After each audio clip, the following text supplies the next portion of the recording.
Hey everyone, I would like to invite you to the City of God's annual conference with the theme being Your Kingdom Come, Your Will Be Done from Matthew 6:10. And this year's conference will be hosted by Pastor Flavien Kazadi. One of the guest speakers will be Prophet Moses and the other one being Pastor Maximilian. And it is starting October 17th to October 21st. From Wednesday, October to the Saturday, it will be at 6 p.m. and on Sunday, it will be at 10 a.m. Welcome your friends, come, bring everyone, and let's praise the Lord. Thank you. Hi everyone, my name is Sister Sarah, and I'm personally inviting you guys to our annual conference. It's going to be Your Kingdom Come, Your Will Be Done. I hope to see everybody here in Jesus' name. Thank you so much. Bye-bye. Igela coiffe ikote Papa na Kerouan, éternel Kenaya Kanda, taba, ikote Sensi Nganda taba Fenenene Nganda taba Chez Hugues la coiffe ikote Papa na Kerouan, éternel Kenaya Au 174 avenue Aristide Briand, 93 320, les pavillons sous bois. À la petite porte à gauche, association Hugues Ikoté.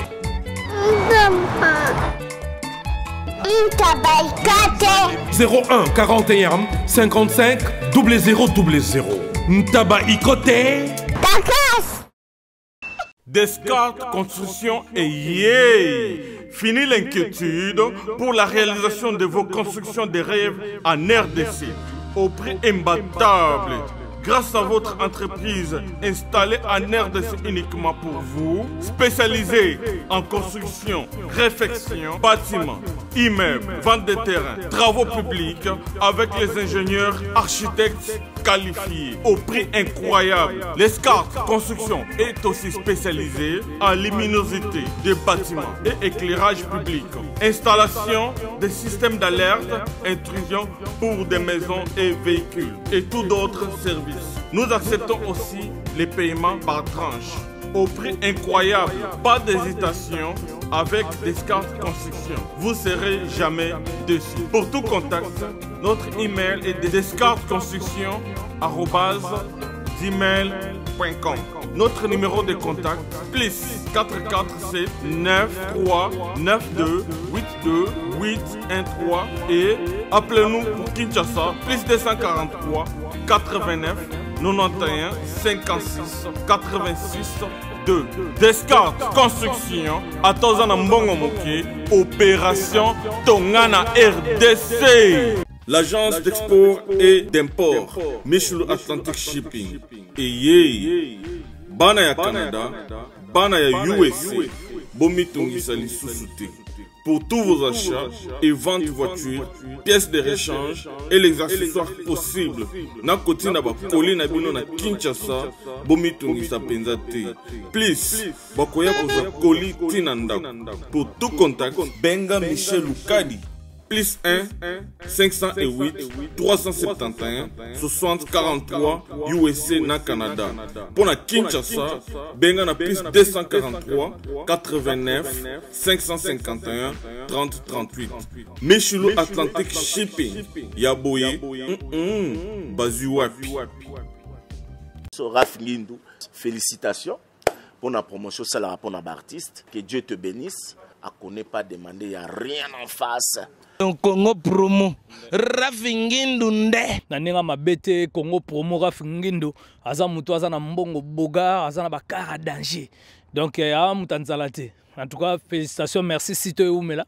Raph Ngindou, le présentateur de la force créative Congo Promo. Borotos à la force militaire de Congo Promo. Et faites comme moi, allez voir Congo Promo, tv5.com. Donc au nom de Jésus-Christ, nous bénissons le Congo Promo. Avec Raph Ngindou, Congo Promo ne tombera jamais. Piccolo Congo Promo nde. Ouais, balobi Raph Ngindou. Congo Promo toujours, grande puissance. Come on. Congo Promo qui torcos net in a film. Congo Promo babunda na nango. Raph Ngindou. Congo Promo. Bien-aimés dans le Seigneur, merci. Salutations spéciales à vous. Merci en tout cas pour l'attention particulière. C'est déjà votre émission qui commence au News de Kin avec moi, Betty Massengou, votre présentatrice préférée. Merci en tout cas à Jean Bilongo pour les images, au Papa Najansmine. Salutations à Papa Dav Moubama. Salutations à Serge Mpiana, notre cordon. Et big salutations à notre boss, l'ingénieur Rafungindu, notre papa depuis les États-Unis. Aujourd'hui, partout vous êtes, partout vous nous suivez, je reçois une fois de plus pour vous le serviteur de Dieu, voyant Jérémie. En tout cas, il n'est pas présenté dans cette émission. Un homme de Dieu très puissant. Donc, Mouto Azana Cruche, Mouto Azana Eloko, Mouto Azana Onction et Pakolami. Voilà, je pense bien, on a émission passée, Bolanda qui est très bien. Nous avions parlé sur la malédiction à la bénédiction. Donc, comment Moutakoko a la délivrer, même si Aza maudit, même si laquelle est mabé na famille na ye, laquelle est mabé même na elamba kola tande voyant Jérémie Alobaki, et ça même na bilo kwa kolia osala qui maudit. Alors et pas en Nzambe, la délivrance est possible et la délivrance est certaine. Alors ba onyo so bobenga ki musai na Nzambe voyant Jérémie pour na ba problème na bino. En tout cas Nzambe na e akoko takara makambu na bino pi bokoza solution pe ba ono bobengi te. Déjà numéro est affiché, c'est le numéro de l'homme de Dieu, le voyant Jérémie. Bobengi na numéro na e wana o eza affiché ba komi voyant Jérémie. Borozoaye okoye bi c'est problème na yo et puis Nzambe na e akoko ta problème na yo kopé solution. Voilà, aujourd'hui torolobela un nouveau sujet, mais avant ça déjà l'homme de Dieu va faire déjà son entrée parce que tout ça déjà na plateau bisca tout ça la émission na biso. Voilà, voyant Jérémie, il va faire son entrée. Donc voilà, si je peux me lever. Bonjour Moussali Nanzambe. Moto Nanzambe, bonne santé. Libandangolu toza pamba. Dieu fait grâce. Merci. Merci beaucoup. Nous sommes bénis en tout cas ce matin. On peut se mettre, oui, Jean Bilongo, voilà. On peut s'asseoir. Merci beaucoup. Tout ça déjà n'a invité Nabiso, l'homme de Dieu, voyant Jérémie, à chaque fois d'émission Nabiso pour na kopambo la bana Nzambe nyoso bazolanda biso des mondes entiers. Voilà, un mot d'abord na bana Nzambe bazolanda biso. Na pesi merci na peuple Nzambe nyoso partout dans le monde. O bazako landa biso ndenge ba mesana na chaîne Nabiso Congo Promo. Na pesi mbote na ye ko assurer bana Nzambe l'eau. Je dis bien aujourd'hui le ciel sera ouvert. Je confirme que aujourd'hui rien ne sera comme en avant. Mama betomoni batu nyonso bolanda lelo émission oyo. Azui foi na ye atiango en action. À reconnaître que Jésus-Christ est ressuscité entre les morts. À reconnaître que Jésus-Christ est vivant. Il est le même hier, aujourd'hui et éternellement. Bako vivre un miracle oyekoti kalaba extraordinaire nabavi nabango. Merci beaucoup, voyant Jérémie. Déjà, Moussa Nanzamba, on a déjà émission parce que nous allons parler un nouveau sujet au Tolobi sur le miracle. Le miracle est possible avec l'homme de Dieu, voyant Jérémie. Déjà, l'obi, nyon sokolanda émission. Zalaka na konzima Nzambe ya voyant Jérémie a okota maramna et puis au mona miracle na vie na yo. Na ebité voyant Jérémie okoko biso. Qu'est-ce qui est le miracle? Miracle les a eloko nini? Miracle bandi na ingaite na yote. Miracle bandi na bana Nzambe nyoso yo bazolanda biso te. Il y avait une loi na Bible. Il y avait une loi na kati ya Bible. Oyo Hérode ajiraka alobi soki natiki bana mibali babotama na mboka ya Bethlehem lobi mibali ana baoki ko se révolter bakoma bakonzi. Hérode apesaka loi moko na Bible. Hérode il était chef comme un chef de l'État, comme un président. Apesi gouvernement na ye mitindo. Alobi bokende na Bethlehem. Bokende na bandaku nyonso, na ba maternité nyonso. Bisika nyonso bokokuta bana mibali babotami. Bokata bango mitu. Et mérité te que na Bethlehem bana mibali basa nini? Babotama.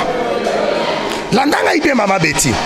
Mais balobi que il y avait des gens oyo bakufwa. Il y avait bana mibali oyo bakufwa na Bethléem. Mais mutumoko na kombo ya Joseph avec sa femme Marie. Baye kobota Bible dit Jésus-Christ est né à Bethléem. Na tangu ya roi Hérode. Yesu abotami pendant qu'il y avait les lois.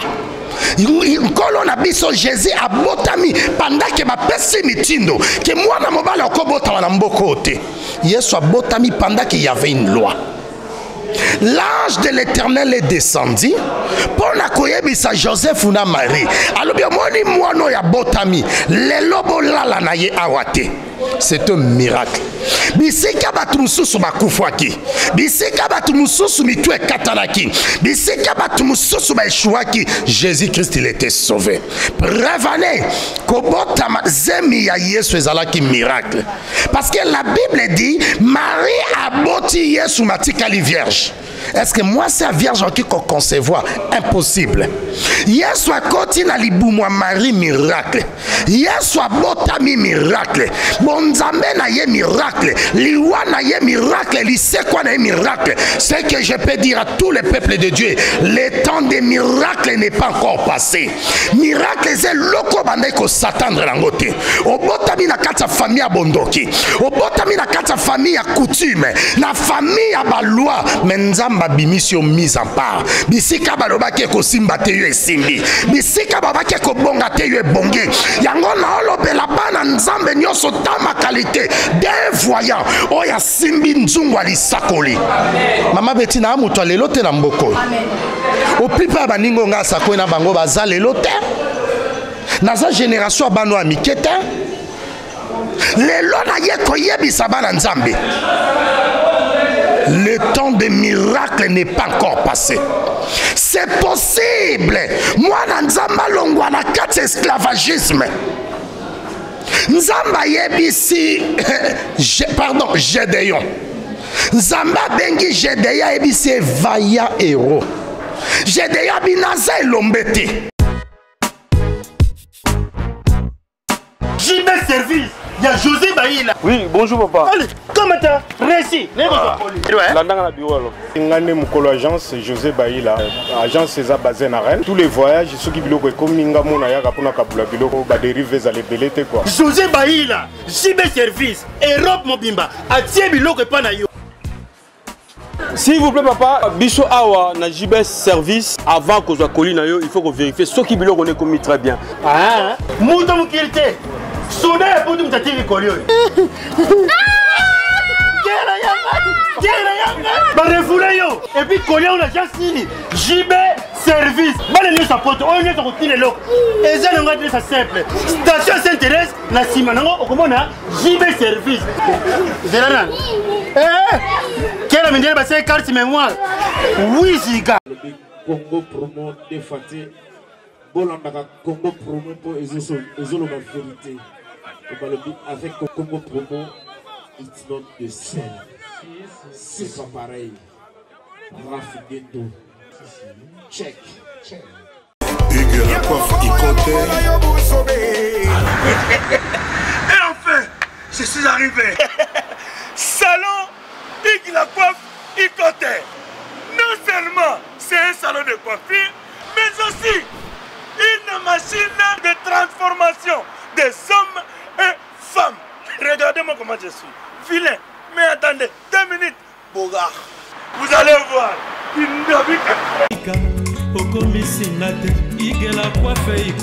Hugues la coiffe Ikoté. Votre salon de coiffure mixte afro-européen situé sur la Nationale 3 au 174 avenue Aristide Briand, les pavillons sous bois. Pour plus de précisions, veuillez nous contacter au 01 41 55 00 00 ou encore sur notre site hugueslacoiffeikoté.com. Nous sommes ouverts tous les jours de 8h à 20h, même les jours fériés.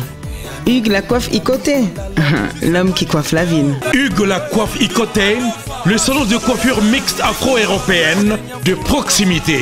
Au 174 avenue Aristide Briand, les pavillons sous bois sur la Nationale 3. un seul numéro, 01 41 55 0000. La beauté de votre chevelure chez votre frère. Hugues la coiffe Icotane, même père, même mère. Chikicha, chikicha, cha cha. La beauté peut tout changer. Salon Hugues la coiffe Icotane. Quelle beauté! Sexy pour les femmes, ndindi pour les hommes. soki nazalaki elombe ndeni naza na poto naza mukanda te naza na libala nabotaka te nalalaka nalotaka bandoto kaka ya bato bakufwa nazalaka na mbongo na kita nakomaka na poto nasalaka histoire me lelo nazozanga nazokokozonga Afrique te a cause ya soni baningo baye poto na nsima baresi nga na oresir te nzambe ayebisi Gédéon mpo oresir na mission zonga na ndako ya papa na yo kende ko renverser ba hotel kende ko buka bikeko ya papa na yo Gédéon soki nano buki bikeko ya papa na yo te il y aura pas la réussite mama beti bana nzambe belé ba omona miracle te po ba komisi kindoka famille na bango lokola histoire ba soutenir bondoki ba soutenir malédiction ba soutenir nini mwana nzambe moko utolanda na émission moko songolo papa na bango esi akufwa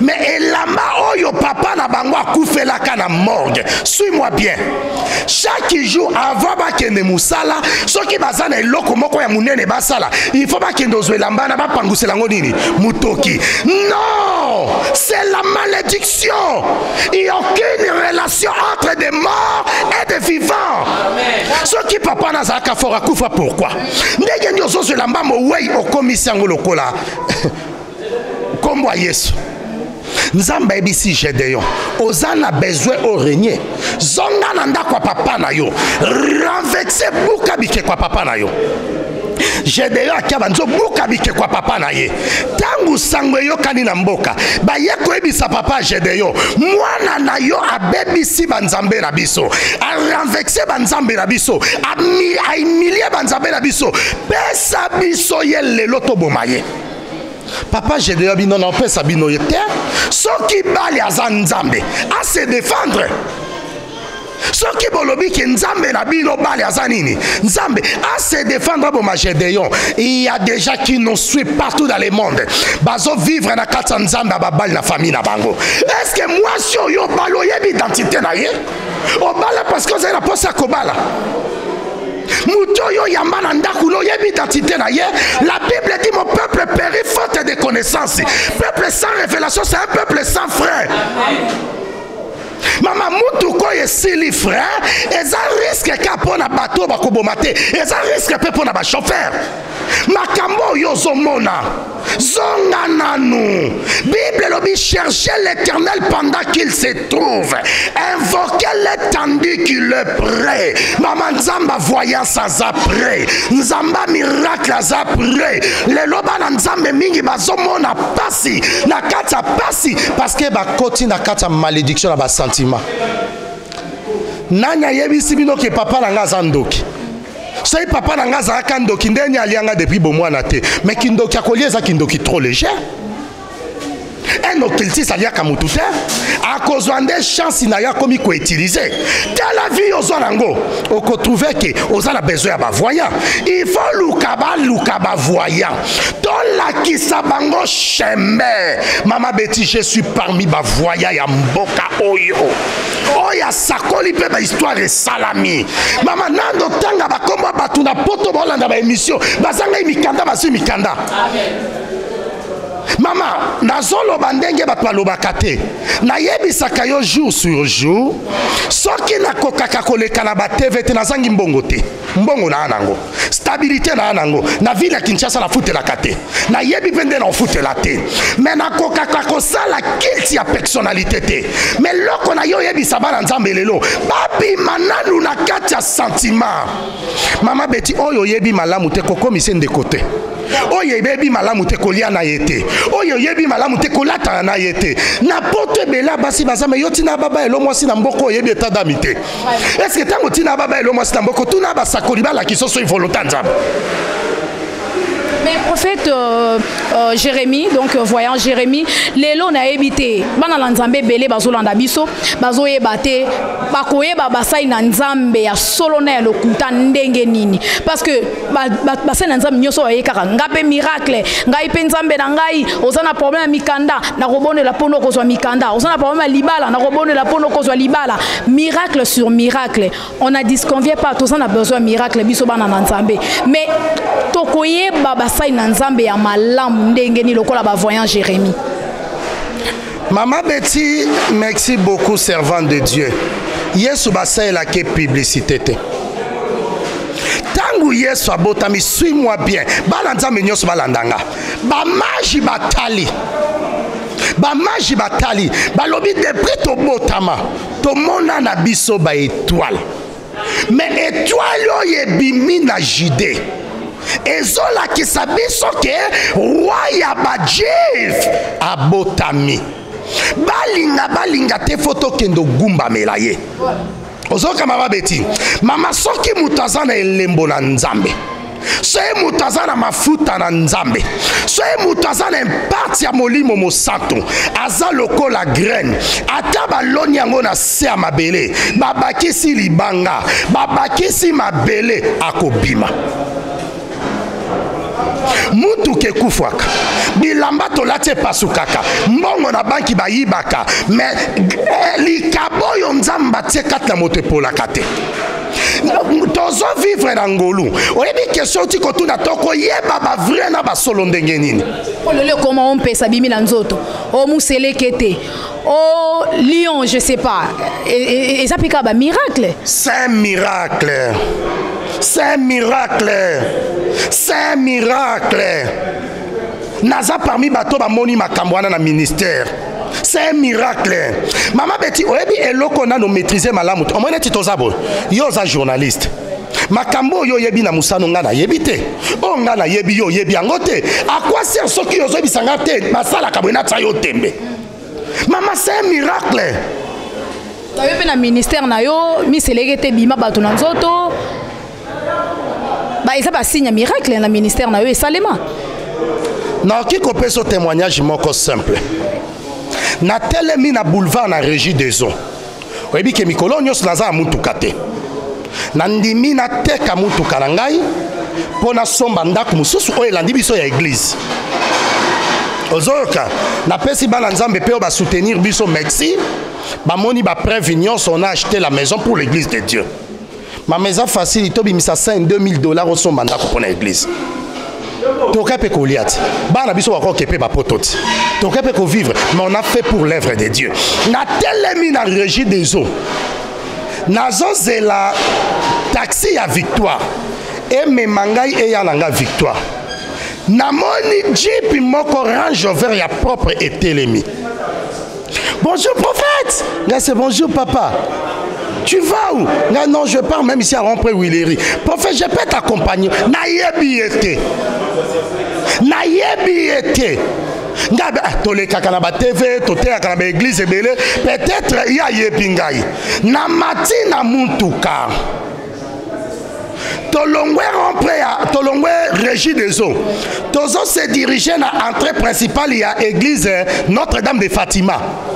Nazaï na téléphone nazo manier esprit moko ebisinga itala chauffeur natala mutu amemi ngai munokone komi lokola ya cobra esprit musueti na fungwa la porte ekima mususu ebisinga celui qui est en moi est plus fort natala zongi na ese na lipekoza mwa mokie ozomona na yebise na lipeka na beti na lipeka na biso za nini luka bato yo kosa bajana sala siko mutu aboye azokumba jeep azana mutu kama c'est un esprit obongo soki akutanaki na bato baza na esprit supérieur te je peux être paniqué na bimi pour mutu ke tutinga na kufi nazosenga bana nzambe nyonso sur cette terre des hommes il y a des vrais et aussi des faux lokolo yebi vrai na faute ko jijete mama beti bayeli ngai mutayeli ngai eza prophète Enoch ayeli ngai frère moko azalaki bien akomi kosala na société moko na mboka awa société wana ba obligé ye po asala il faut ba komosa nini kobima na ye ba komi kobima na ye akomi homosexuel na ye biete na respect moyen atanga communauté muta memeli ngai prophète Enoch amemeli penga yete ngana kyote ande na église prophète nini Enoch moi na mobali ana na obenga e mobali me mama beti wana place ko juger tazaki toko azabo garte mile joli tangu nazote assemble la ke pas prophète Enoch là esprit na nzambe tini ye na benga ye tangu na bengie na simbiye nataka ka banzo tourner lokola mwasi apasoli bilamba zenango abanzo sumba ba tomate azongi mobali c'est un miracle. Amen. Asumbi ba tomati mama muta sumbi tomati ya propre eze loko bakotisa kati na ye lelo bana nzambe poto somba mituka to somba bandaku to kende ba poto est-ce que poto eza suka mokili to kiango to zwipe to yeto moni eloko te mama poto eza kala lola te poto eza mabele mwana nzambe nyonso azolandanga c'est possible o nyonso bakotisa na nzoto yesu abimisa yango un miracle ye nda ye ko témoigner bapesaka ye batomati amela mai nango afinya melima ya bwaki depuis wana mona nzoto na ye lemba ezalaka physique ya monaka ameli baji ya tomate on a quatre c'était un esprit tellement kutani na esprit supérieur ebimi omoni na sali o mama beti na yebisi yo to okite pas gérant to solola na ye to pesa ye caution to kosala baction minene na kata sali o okomona ndenge nzamba pesa ka délivrance o nyonso oluka problème akobota aomona makambo ezo simba te bakatela babike mikandano kozwa te olota yo mutabomo yo lota ka bandoto batu bakufa à cause de sentiment moko nzamba voyage réel. Nzamba voyage un miracle. Le Dieu de la Bible n'est pas encore changé. Meka Okomon. En tout cas, si ton Dieu est mort, essaye le Dieu de voyant Jérémie est vivant. Donc, Meka Nzambe a voyant Jérémie, ndenge moka lobi, Okomona, akosale la yo, ekoleke la yo, ekozala témoignage mounene parce que le miracle est possible. Voyez Jérémie le bien tout à l'heure là boyo qui est lobby en tout cas mais voyons et ça n'a pas été belé au lelo 42 août le tout à l'heure miracle est possible oui mais azalarazo tambola yo mona ke azaye moko men azami balé mususu pe alala rapongi te na butu ba mari de nuit nde ba mari de nuit ba femme de nuit nde ba femme de nuit donc ba ndoto na ye zalaka toujours yamabe parce que bato basana ba problème a bongo mususu ko to kobota mususu ko to libala e yakate mais age komi avancé mususu bana kenda poto asala 10 ans na kata poto kuna mukande zalaka te mais eza mutu musu aye poto boye inane kutu eze bela zui mukanda parce que bato wana nyonso wana bakokosa na ndenge ni po basala vraiment délivrer bazwa pe miracle na bavi na bango bamona ke ya solo nzamba voyant asalaka. Servant de l'Éternel nakolobela plus ba mari de nuité to ba femme de nuité mais nakoki kolobela ba mariage spirituel. La fois passée, na lakisa kiyo eloko moko na lobela kiyo sur ba mariage spirituel. Bible lobi, l'homme quittera. Et suis-moi très bien maman. Landanga ibieba landa ibalandanga. Bible lobi, l'homme quittera. S'attachera à sa femme. Balobi, l'homme quittera la maison de son père. Mobala koti kandaka baboti na ye. Akozwa mwasi na ye. Bangomi balede ke basangani nzoto. Bakomi eloko nini moko. Nakosi. Maman Betty na lobela ki na yo émission ya semaine passée. Et sur mona nia waboti mpuku. Ton mpuku waboti soso. Mutu nyonso abimisaka race ya eloko ya zali. La fois passée na ebisaki on émission. Omoni ndenge ozawa. Ozana makila ya bapara na yo. Oza makila ya papa na yo, oza makila pe ya mama na yo, oui ou non? Soki papa na yo azala sous na contrôle ya ba esprit, soki yo luki délivrance toza sous contrôle ya ba esprit. Le loba na nzambe mingi ba kufi, ba baby à cause ya sentiment. Oyebi ngana longola bana na ngana école moko, mwana nga mibale bienveillance. Tango azotanga abandai kotanga na ekoli moko songolo awa nazai soki na kiotika bana na classe omona monsieur aya kangi mwana mon amour apesa mwana nga babise nabi oh c'est hasard mwana mon amour na yote benga ye mwana omende mwana mukiazabo je ne peux pas l'appeler mon amour pour moi c'est ma fille j'ai des limites lokola papa na nini na mwana.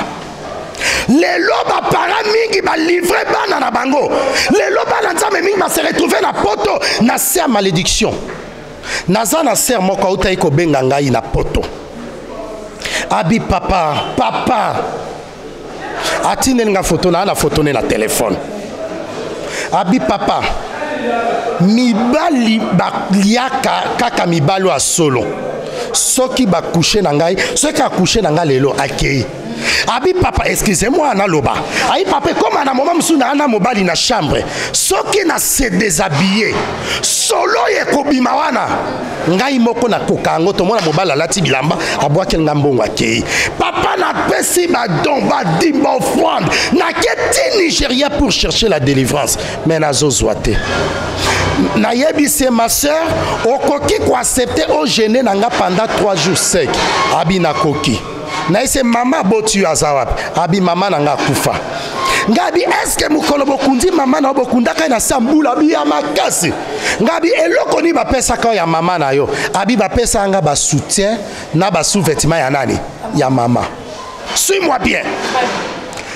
Ngabi c'est eske okoki kozala na idée ya maloba moko mama na yo anda koloba no mama na ngaza iso katseli nga maya kosukola amona obi sukola mwana ngaza mwasi kitoko mibali nyonso baoya bakobeta batu muta okokobala mwana ngate poza mwasi anini ya likolo lelo mama na kufa me malobesa nini mama kufa batu baye moyeba bala ye ezate alléluia ba akomi lokola instrument c'est la malédiction de la parole.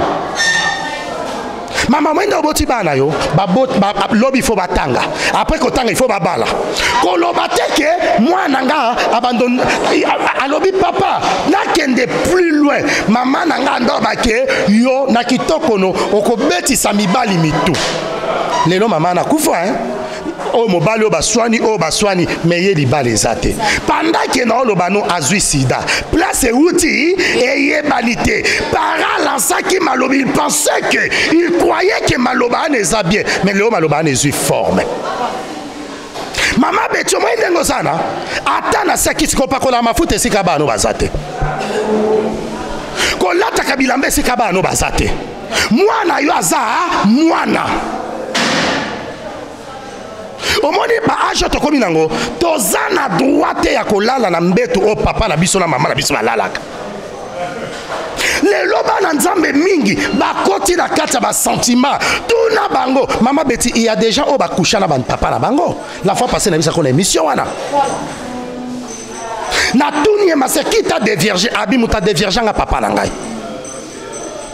mama beti lelo bana nzambe mingi ba oluka délivrance balala bango na ndako ba parents na bango neti nga mobali na lingi yo papa no na mama no ba ke musame ngalo to sa bolingula kata nini ya ndako ba parents na yo c'est là où Jacob a maudissaka Ribin. Malédiction va pas kolango mafuta te. Malédiction za lokola solo akopola. Ato pompe malasi e kola kisakeza solo akopola. Bana nzambe nyoso bo olanda ngai. Bo bimana basi ya batu. Bo bimana mibali ya batu. Bo consulta ba marabout. Bo consulta ba magicien. Bo botami na kata ba papa ya banganga. Au plupart ya ba politiciens Congo, ce sont des occultistes. les justes se multiplient, le peuple est dans la joie. J'annonce comme un voyant de cette nation. Ceux qui sont politiciens Congo, vont se repentir dès novembre, Koko, ma tête, on les labibé, ma politicien. Yo yebi combien batona ba oboma batu po bana ba ona basi ba réussir. Les lozo mona ke papa na ngaza ministre, papa na ngaza ambassadeur, ko banga te lobby ezoya. Vaut mieux la fin d'une chose que son commencement. Peut-être que poto po papa na boma ka batu. OK, poto po papa na tangisa makila batu. Ozana se ya malédiction, so ki nzambe ya voyant après son délivrance te loko esimbe za te merci. En tout cas, merci beaucoup voyant Jérémy et loko moko penza oyo ndeko moko aebisa kinga lobi Congo en tout cas tozo sambela mingi mais yazani na poto abibi no kuna la Congo bo sambela mingi bozana ba voyant Jérémy bozana ba prophète ba pasteur ba homme de Dieu puissant mais bazolo ba nini po na mboka Congo boyoki mosai na nzambe voyant Jérémy yewana alobi asaki déjà maloba oyo nzamba lola yoki nzambo ya salelara ayokango donc ekoko kisama attend que mosai na nzambe voilà mais voyant Jérémy to ke na suka émission je pense bien batu ebele balanze émission oyo mingi oyo bazana komi tumisa ba inquiétude bakutana ba problème ebele na vie na bango et sengaka secours nzambe et sengaka mosai na nzambe voyant Jérémy oloba liloba po ba vie na bango ekangwama na ebite bakokosa na ndenge nini muto azana poto yo sa koto na Kinshasa pour que azwa délivrance na ye et ko sande na nzela ya singa kaka na téléphone bozo bondela na ye to na ebite osala rango ndenge ni comment ça se passe pour que muto azwa délivrance et puis akutana na miracle na vie na ye. Mama Betty na lobakango chaque jour to sala no émission na koka kosa la culte ya personnalité te. Brève année sali otoza kitoko awa kaming te tozwango omona ndenge ba miso emona kate komona awa okomona ndenge bato babwaka babeki eza te mutu abwaki beki place auti toyebi te te yo za journaliste il faut landa na quartier na avenue. Est-ce que mutu anazaka pe na beki ya solo omona ngo na katsa salio na tomboki makasi bana nzambe nyonso ba olanda ngai na sia ba problème lelo na uti kolobango mama Betty papa na yo aza officier, papa na aza général, papa na aza colonel, aza ministre, aza ambassadeur. Andimi ko boma ba papa musu bana bango ba koma ba ofele na ba ofeline. Yo kati nzamba otika biloko wana. Yo kati nzamba otika biloko wana. Nga naza na se moko pona répondre question na yo. Avant di famille na ye za na bandali Bisengo. Yaza na poto aboti na mobali bana 6 suis-moi bien aboti na mobali bana 6 bana ana nyonso 6 bakufa aka na accident mituke sala nini et tout a bango tangu sera yo benga nga landinga na émission abi papa ndenge na zolo babwe nazana ba fibrome hein mais et créer belé et comme cancer il faut ba longola nga biloko nyonso nini ya libumu de père ke na okufa papa na bota bana 6 mais bana nyonso 6 bakufa na accident batuta bango batuta bango ba mona na kate et ça linga somo ndeni mutoko perdre bana ne 6 na zongi na prière na bi passenga mobali na yo a passer nga mobile naza muluba na ese papa boni bien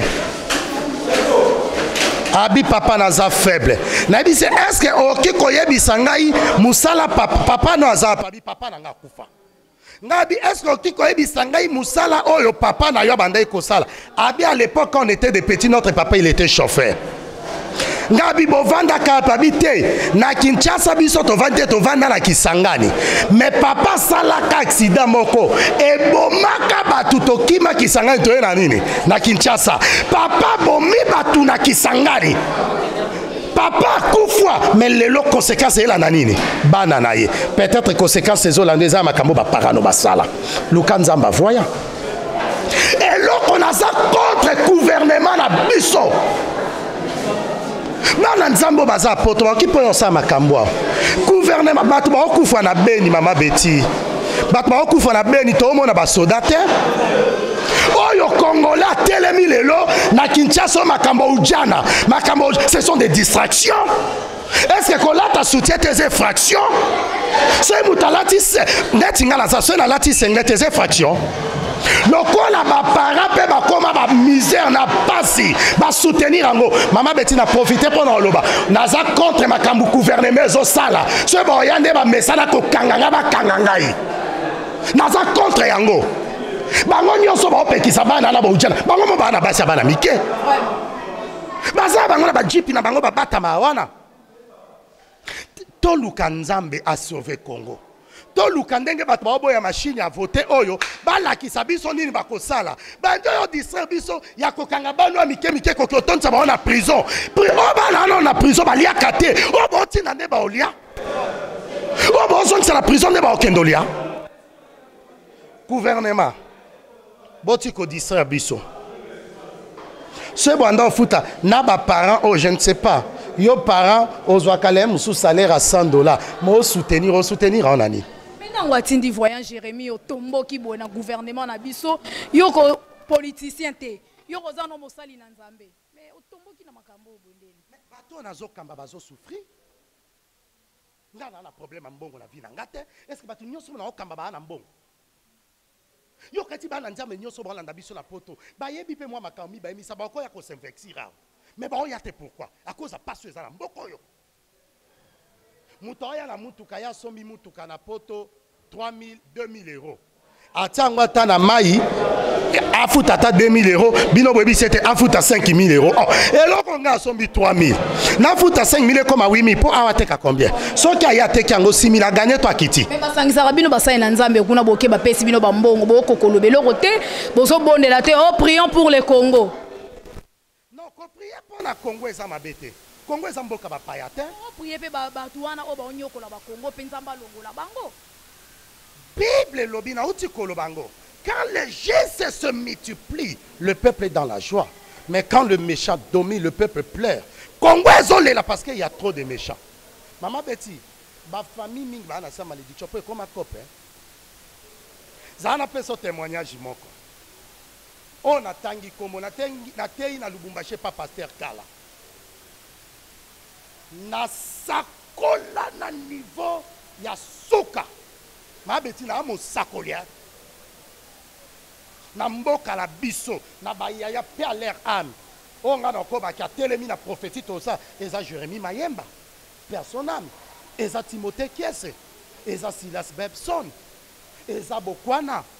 Oto sakoli na mboka. Tout batika li ba banati. Ba prophète Nema Sikatenda, ba prophète Denis Lessi. Denis Lessi sa génération mon ngai.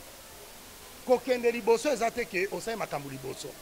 Ko zana mbongo la kisite ko sakoli. Hein? Ko tangela mutu viboye baate. Natangiti. Nabi Jérémie Mayemba père son âme. Timothée Kies, Silas Bebson, Bokwana. Nema c'est un prophète. Oh, il y a ça la fierté ya Moussa Nabiso. Preuve année, je l'aime trop. Na mona ken Nema on sa fierté ya mboka na biso. Ozomona hein? Denis viens ngai oh grand viens ngai. Voya. Yo la Cameroun o benga ngate viens si oza mabele yongo. Wana viens ngai tani mais a viens ngai. Kibi l'agence ka pire viens ngai. Ya kati. Mama beti neti nan pasteur nan mboko tanga ebi voyante. Neti nan. Mais sauf que toza ministère mon côté. Chacun de nous a sa musala na capacité nzamba bengeli. Prophète Néma a un miracle hein? Pas avec la moyenne ndenga solo hein. Ozomona. Oya pasteur Moïse soka yembe amemi on adoration ngani ngaka koyemba dai. Moïse mbiye. O ngani ngaka epane koyemba. Notre LMK apôtre Léopold Mutombo Kalombo. C'est un homme de la parole. Lui, c'est un père. Le nom Nzamba Sali Papa Ngolu, miracle ya bande côté le moni Nzamba pese likabwana, moya te mais isusu ezate. Parce que tant ba soni kafuta ba moni ça ba aveugle la bamboko. Ba sekuisa LMK ndolo ba manji omoni lelo nzamba zongi sele yango ye yango eloko nano comité ko critiquer te mutombo c'est un père ba espoir one masali na monde ba pasteur amiketo sali yango te longonya pona prophète Neema longonya pona nauti ko ba pona pasteur Moïse Mbiye ya nalinga keka pona oyemba c'est comme Simba veste au $20 dans un miracle bino ba prophète ba voyant te balanza ba c'est compliqué te Bible lobi na Bible lobi na kata makomi batu babandaki kobika na mutoki ya bantoma toma zui mutoki no maina na toki apangusi soki asimbi malade asa nini ba qualifier ngo manjite o ba qualifier manjika ya biso mwasi oya bika na perte du sang asimba kanzota Yesu tasimba kelamba parce que ça qui lambo eza na option netinga lambo na latina otoka nango te voyance nyonso ekite eza na lambo so simbi yango moni miracle mabe ani wana na condamner yango te na condamner yango te nazo féliciter bato kwa ba espemba kadi mboko eza ba sena nzambe ya solo yokati pasi nyonso Kongo tomo na ngoti mais to sambe en coulisses nzambe azanzamba en coulisses na coulisses nzambe va répondre biso la poisse. Merci. Amen, amen, amen. Nous sommes à la fin de notre émission en tout cas. Mais dans le bar, time is money. Le temps c'est de l'argent. Télévision dans la carte. La question c'est de les mettre au bon biango. On y a 60 a besoin Anne Kanzambe à voyage Jérémie. Yo doutaka na miracle. Meka kaka nzambe ya voyage Jérémie. Ota la soki ya solo asala rato asala raté. Donc yo moko noroye bayango et puis au côté témoigner monene nzambe ya voyage Jérémie numéro est affiché. Et ça numéro à voyage Jérémie. Problème nyonso za na yango benga mosali na nzambe miracle kolanda yo bisika nyonso sali ezaloza na États-Unis. Ezaloza na Canada, ezaloza na Belgique, oza na France, ou na Paris. Ezaloza na Londres, en Angleterre, eza na Luanda, eza na Kenya, eza na Kin. Partout dans le monde, benga nzamba voyant Jérémie à kokota likamuna yo n'habite voyant poto kabwana en émission à lelo. Un dernier message na bana nzambo balanzo et puis rappelez bon son numéro o nyonso azana tembe aduta kapona miracle. Merci maman bana nzambe mbote tolobi mingi. Si moi l'objet j'ai travaillé toute la nuit na yeux l'autre côté. Mais si ta parole je jetterai encore les filets. 081 375 27 94. Baobaza Libanda plus 243.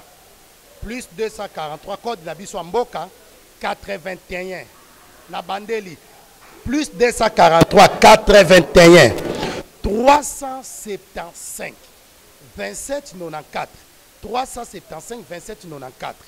Numéro Ezawana est affiché. Je pense, maman Betty Touro Yebisa papa tia numéro bien. Ndenga na opé ça tsango pe bien 81 375 27 94. Bataliban de foba longola 081 batia plus 243 81 375 27 94. Ngana wanga na nzambete o. Ngana wanga na nzambete voyai. Ngana wanga na nzambete o. Ngana wanga na nzambete. Hata makolo na wanga na nzambete hata nafasi na wanga na nzambete o. Ngana wanga na nzambete o. Ngana wanga na nzambete. Ei mafute epakolami. Shinda baya baba shinda babi. Baba babeu. Baba babeu. Baya baza wapie. Baya baza wapie. Baba shinda baya baba shinda bi. Shindaba. O mai kande na beti maboko boy. O nyonso beta maboko tango la démission. O ya bota ata o bota. O ya na problème o zo solution. Nzamba pambola bango. Ciao. Amen. Que Dieu vous bénisse. Merci beaucoup. Nous sommes à la fin. Merci en tout cas à l'homme de Dieu, voyant Jérémie. En tout cas, nous sommes très bénis. Numéro penza wana ya munene bakomi yango penza voyant Jérémie. Benga voyant Jérémie, en tout cas, ça l'a vraiment béni. Au un miracle na vie na yo. John Lubila l'exceptionné aux États-Unis, la joie de Pichuna na France, William Afoso na Luanda, champion Kayembe na Kenya, Blaise Kavaigo na Kenya, Mame Milinzemba. Moi c'est à papa tous pepele mbeto na London wana. Donc on y a un problème. benga voyant Jérémy miracle kokota na vie na yo et puis au côté témoigner. Merci beaucoup Jean Bilongo, merci beaucoup à Papa Dave Moubama, merci beaucoup à notre cordon Serge Mpiana et merci infiniment à mon boss que j'aime bien, l'ingénieur Rafungino, notre papa depuis les États-Unis. Voilà, numéro il y a voyant Jérémy, n'a rappelé en Lisusu plus 243. Voilà ça code en bord en abisso 81 na kozwa na zwango kaponga mona tanga ngo penza plus 243 81 37 52 794 et ça fichier wana plus 243 81 37 52 52 794 so bobengi oswana voyant Jérémy bomoni que to solo li makambo mboka to solo li makambo ba famille to solo li makambo oya basali na nzambe miracle eza possible en tout cas ndeko nyonso landi biso oza na problème to tungisa yo benga mosali na nzambe voyant Jérémy okosa solution na ba problème na yo. Merci et à la prochaine, que Dieu vous bénisse. Au revoir.